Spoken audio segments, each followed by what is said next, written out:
बीते एक महीने से भोजपुर इलाके में दो टाइगरों का दहशत बनी हुई थी और लगातार ग्रामीण दहशत में थे, अपने घरों से नहीं निकल पा रहे थे। और वहीं अगर फसलों की बात की जाए तो ग्रामीण अपने खेतों पर भी फसलों को काटने के लिए नहीं जा पा रहे थे। जो लोग कहीं नौकरी पेशा है वो भी अपने घरों से निकलना उनका भी मुश्किल हो गया था। और लगातार ये टाइगर शिकार की वारदात को भी अंजाम दे रहे थे। लेकिन बीती रात इन टाइगरों का रेस्क्यू कर लिया गया है वन विभाग की टीम के द्वारा।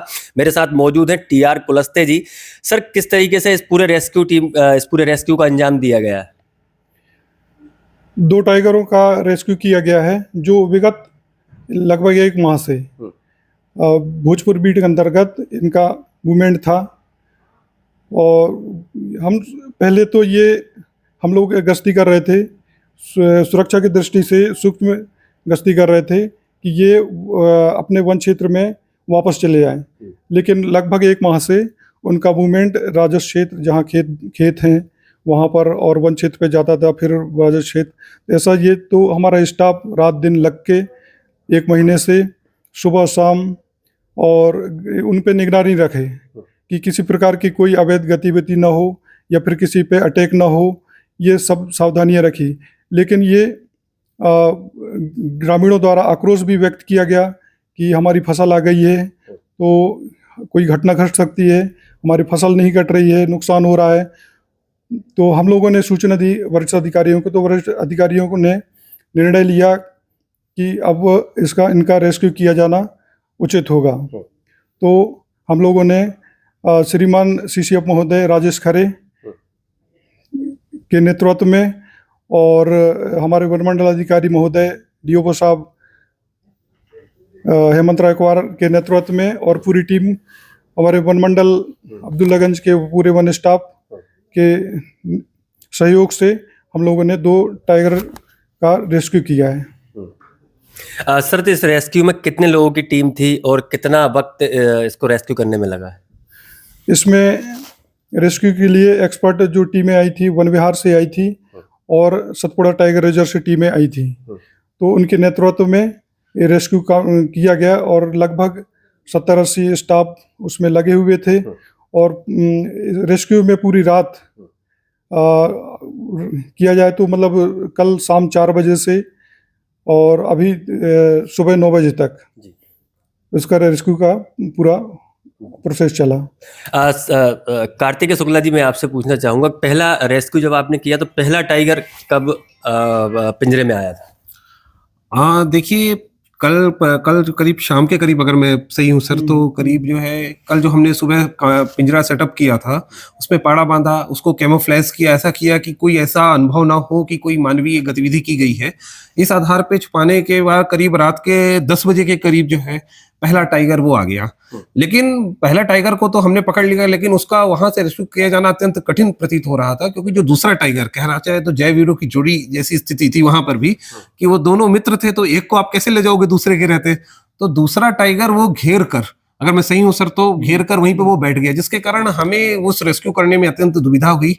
फॉर्चुनेटली हमने इत्मीनान रखा, सब्र किया, और सुबह उजेला होते ही हमारे कुशल वन्य प्राणी चिकित्सकों डॉक्टर अमित और डॉक्टर प्रशांत देशमुख, हमारे DFO साहब हेमंत रायकवार सर, इनके कुशल निर्णय के द्वारा करीब सुबह 5 बजे सूर्य की पहली रोशनी में उसको डार्ट किया गया, ट्रंकुलाइज किया गया। उसके उपरांत दोनों को सुरक्षित पिंजड़े में रखने के उपरांत हमने उन्हें रेस्क्यू करके सतपुड़ा टाइगर रिजर्व भेजा। सर, ये दोनों जो टाइगर हैं, ये मेल हैं या फीमेल हैं, या ऐसा भी बताया जा रहा है कि ये दोनों भाई भाई हैं? अभी तक जो प्रारंभिक जांच के आधार पे ये कहा जा सकता है कि दोनों सब एडल्ट मेल हैं। मतलब ये धीरे धीरे ये एक फुल ग्रोन मेल होने के करीब है। और दोनों माँ के साथ कई बार क्या होता है कि साथ में बिछड़ते हैं। जैसे माँ इनको अलग करती है एक समय के बाद, तो कई बार कुछ समय साथ में पैदा रहे, साथ में पले बड़े, तो साथ में ही स्टार्ट करते हैं शिकार करना। तो ये भी उस स्थिति में थे। इन दोनों ने अपना एक, हमारे लिए भी एक बड़ा मैसेज है कि इंसान होकर हम आपस में करते हैं, और ये जानवर होकर भी आपस में जिन्होंने जिस तरह साथ निभाया।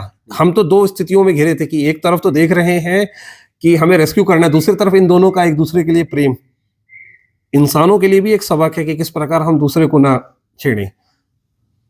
सर कितने शिकार कर चुके थे जी अभी तक? एक महीने में लगभग वहाँ मूवमेंट बना हुआ था। मेरी जो जानकारी है वो है कि 5 से 6 गायों का शिकार ये लोग कर चुके हैं। हाँ, एक महीने में लगभग 6 किल कर चुके थे।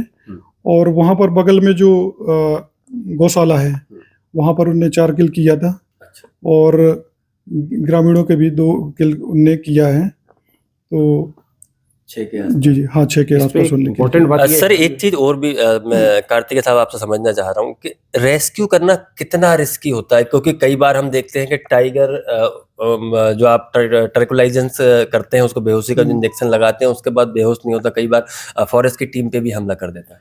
देखिए, रेस्क्यू एक अत्यंत रिस्की कार्य होता है। मैं आपको पहले ये बताना चाहूँगा, क्योंकि जो ट्रंक्लाइज किया जाता है, ठीक है, वो एक जो ड्रग होती है बीटामाइन, मेरे को थोड़ा सा याद नहीं है, तो उसकी एक डॉक्टर्स द्वारा एक उसकी मात्रा निकाली जाती है कि इसकी उम्र के निर्धारण के आधार पर उसकी मात्रा के बाद उसको डाल्ट किया जाता है। उसमें 19-20 होने की संभावना रहती है। तो कई बार अगर डोज कम रहा, वो बेहोश नहीं हुआ और हम उसको करने गए, तो ये खतरा ये बना रहता है। दूसरा, जैसे मैंने आपको एक स्थिति बताई, कल एक हमारा टाइगर कैप्चर हो गया, दूसरा बाहर था, तो उसके कैप्चर के कारण आप जो है उसकी मनोस्थिति को भी समझें, तो ये भी संभावना है कि वो एग्रेसिव हो जाए और जो वहां पर है उस पर हमला कर दे। तो हमें तो दोनों परिस्थितियों के लिए तैयार रहना है ना, कि कहीं अगर ये एग्रेसिव हो गया तो दूसरी भी जनधन की हानि हो सकती है। तीसरी बात ये है कि भैया हमें कई बार डाल्ट में गए, हम आपको बताना चाहेंगे एक बड़ा अच्छा वाकया जो सर ने मुझे बताया कि उसे 3 बार डाल्ट करना पड़ा। पहली बार डाल्ट में वो पूरी तरह बेहोश नहीं हुआ। हमारा स्टाफ जब गया उसके पास, सर लीड कर रहे थे, मैंने देखा वहां पे सर सबसे आगे लीड करके, मतलब ये आप बहुत कम देखेंगे कि कोई परिक्षेत्र अधिकारी, रैंक अधिकारी खुद लीड करे, लेकिन सर सबसे आगे गए। तो मैं देख रहा था, तो देखा जब सर गए पास, करीब गए उसके, तो वो उसने हूं करके एक बार उठा क्लोज जाके, एक है कि नहीं। तो किस्मत अच्छी थी कि हम सब अलर्ट थे पहले, हम इन समस्त परिस्थितियों के लिए ट्रेनिंग, क्योंकि टाइगर रिजर्व में ये हमारा पहला रेस्क्यू नहीं था। हमने विगत 1 साल में 5 टाइगर रेस्क्यू किए, जो कि एक वो है घनघोर अंधेरे में।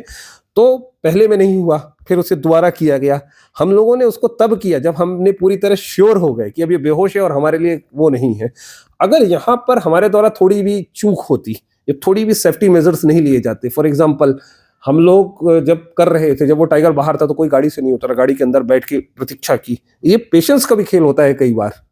तो ये समस्त जो है पैरामीटर जो हमारी ट्रेनिंग का है, रेस्क्यू का, हमने उसको फॉलो किया और अपने तरफ से पूरी की कि किसी भी प्रकार के ना हो। और फॉर्चुनेटली मैं ये कहना चाहूंगा कि पूरी सफलता के साथ कार्य हुआ। कोई भी ऐसी घटना नहीं घटी।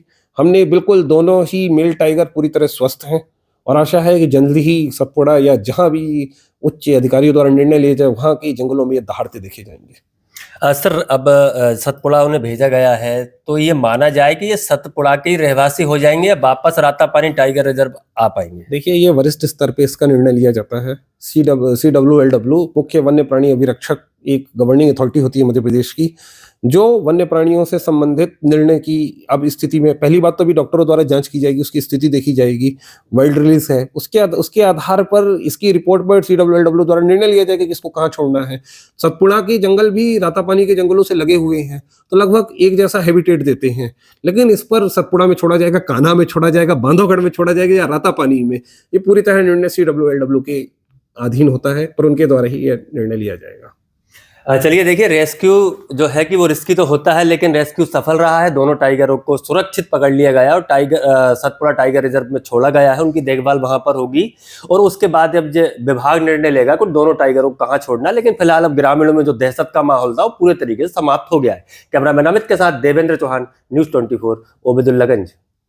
काट दो। Thank you. ठीक है भैया, ये दे दो हमारे भैया। सही था। अरे इसे काटना है। हाँ, बंद कर।